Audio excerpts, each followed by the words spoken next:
Hey y'all, it's Anime K-Man, and today I'm going to be reviewing episode 1 of Kandagawa Jet Girls. And I gotta say, this anime, going into its first episode, had a lot of potential. It could have had a lot of emotional gravitas. And let me explain why. There was potentially emotional moments because in this episode it shows off that the main character, Rin, her mother is the champion of jet racing. And then I was like, alright, this looks pretty hype. And then afterwards, it transitioned to a scene where the mother's already dead, and then our main character, Rin's moving into another town. I feel like from the get-go, this episode started out a bit rushed because I wish it kind of would have fleshed things out. Maybe show off the dominating skills of the mother, and then maybe show off how Rin felt about her death, you know? So that we could at the very least have gotten something dynamic, because if then it skips instantly, it's like, Like, that's where I'm feeling with this. And then when the main character moves to another town, into this dorm, and she says goodbye to her dad, I would have loved to have seen like the facial expressions of the dad, but they just make it into like a casual sequence with like no emotional weight. Like, say in other animes that have more emotional gravitas, like in Pokemon, when Ash is about to leave his mom, that there at least there was some emotional gravitas, if I were to like make a comparison. And here, or in like Hunter x Hunter, when Gon leaves, you see him give an emotional goodbye to his mother figure, even though it technically isn't his mother by blood. It still is an emotional sequence. Here, main character says a goodbye to her father. It's like, okay, exactly why should I have even given a shit? Literally, if this episode was gonna half-ass certain shit, they should have just started out with her walking into the dorm and that's it from the get-go. Not having all this shit if they were not gonna detail on it. Because the way they handle it, narratively speaking, it felt rushed. And then afterwards, you have our main character get her stuff stolen by this dude on the street. Then this girl called Misa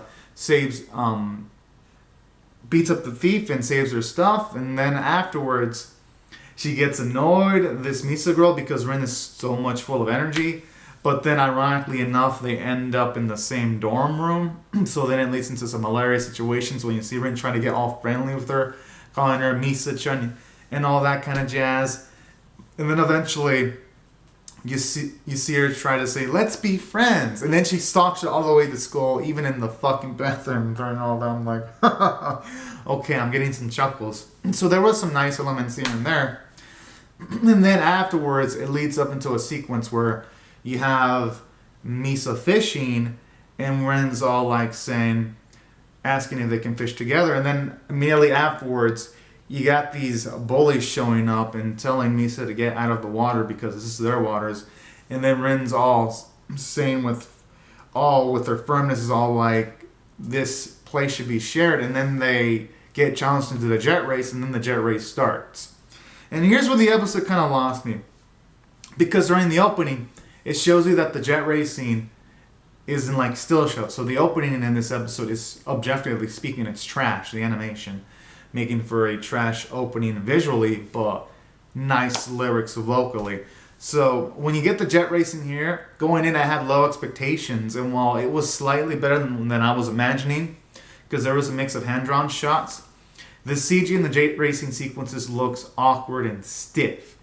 And I know this because I've seen a lot of animes implement CG this season, like Azuro Lane and Fate Grand Order, and there the CG actually looks phenomenal. Or even in Fate's Unlimited Blade Works, where you don't even notice the CG, or in Kimetsu no Yaiba, where the CG, it doesn't look awkward. If anything, it enhances the experience. Here, the CG, they literally go from bits of, oh man, it's so beautifully hand-drawn, to, oh god, it's so noticeable, the CG, that it breaks immersion for me, you know? And that's where this episode kind of loses me, because it is possible to make CG look good. Animes have done it before. I can literally list multiple examples. There's Gundam Origins, Fate's Unlimited Blade Works. There is what else? There's think there was this mech called The Cost of Smiles, even though I wasn't a big fan of its plot. The CG there looked great. Here it's like, eh? Oh, like Kimi no Kusa is another example where the CG was implemented finally. And that series almost had everything CG, and that was done on a low budget. So here, that's why I was relatively unimpressed, because they were hyping up these jet race sequences, and it wasn't necessarily glorious. And then here's another thing that hampered enjoyment. While I'm not a extremely huge fan of fan service, if you're gonna have fan service, at the very least, don't censor it. And here they use unnatural censors by having like fogs of darkness, beams of light, and I'm just like, oh no, don't give me this terraformers like bullshit, because I hate that shit whenever it's in your face. Like, if you're gonna be a fan service anime, if you're gonna have more fan service for the Blu-rays, then don't even fucking show some sequences. Already have the characters dress up. If you're gonna take the approach of fucking censoring shit, cut the sequences so that you don't have to be forced to use fucking beams or fucking fogs of darkness, and do it there. And then the Blu-rays, just have it as a bonus for the Blu-ray release, and that's it. That's the way it should be done, not this shit. So things like that in the episode kind of pissed me off, because this did have potential for greatness, but it does things where it stumbles, and I'm just like, eh. So from a story standpoint, it was a mixed bag. From a character standpoint, I liked Rin. She's assertive, but at the same time, she's kind of ditzy because she's kind of clumsy in a personality way. And additionally, she's outgoing because you see her try to become friends with Misa, although to an extent, she doesn't grasp social cues. So you do get good characterization for Rin. You get characterization from Misa because you see she's shy, sort of like an introvert, but at the same time, she does go for justice. If she sees someone's in trouble, she helps them out. So I do like that. The personalities of the characters, they're not really much of an issue here for me. So I'll give it credit for that. But the animation, it's where it falls apart. On top of the censorship, when the animation should look great, it kind of disappoints. Don't get me wrong, in the jet racing there was some nice hand-drawn sequences, but it was like, felt like 50% hand-drawn, 50% CG. And the CG bits is where it's lost me. And this is like the first episode. If they ain't going all out in the first episode, 9 times out of 10, the second episode also disappoints. I know this because of the multiple animes I've experienced in the past.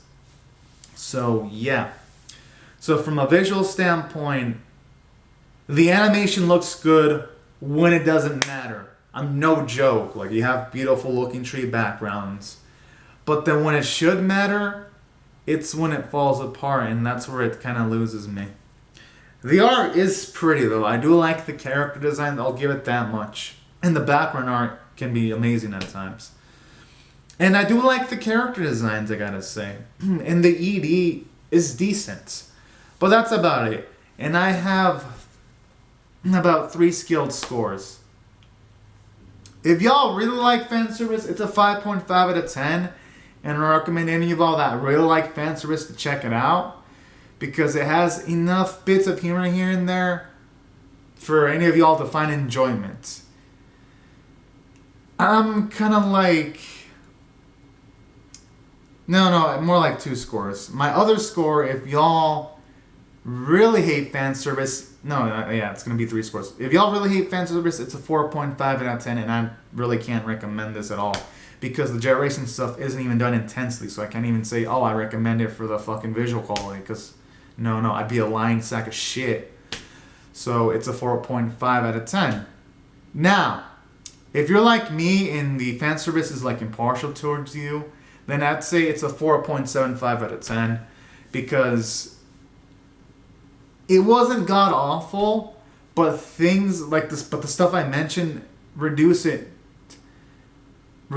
enjoyment factor, and I'm at a 4.75 out of 10, just a smidge below average, because on my scale 5 is average. So that's where I'm at with it. Had the censors not been there, this would have probably been a 5 out of 10 or a 5.25 out of 10, and I'd be like, alright, I'm down with this. But yeah, y'all, these are my thoughts on the episode. I honestly thought it was wasted potential, you know? And yeah, am I gonna watch more episodes? 90% not likely. 10% I might, but I've seen other animes based on sports botch the first episode, just barely, and then afterwards it only gets worse. And an example of this is Hachigansu Cinderella 9. It gives me similar vibes. Cutesy characters. First episode kind of had some good visuals, but here and there they kind of botched it, and I was thinking parts ways, alright, they'll move the visual quality. Then I watch more episodes and I'm like, oh no, the quality got worse. Oh no, the writing's even worse. So that's why I kind of have that perspective, because I've seen this shit happen multiple times for other sports series, you know?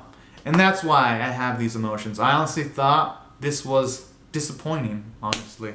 And it had all the tools to be something great. So anyways, y'all, these are my thoughts on this first episode. Be sure to comment down your thoughts on the episode in the comment section below. Rate the video, subscribe, share, and I'll see you guys later if you subscribe for more. Alright, y'all. Thank you so much for watching. Have a great and safe day. Bye-bye.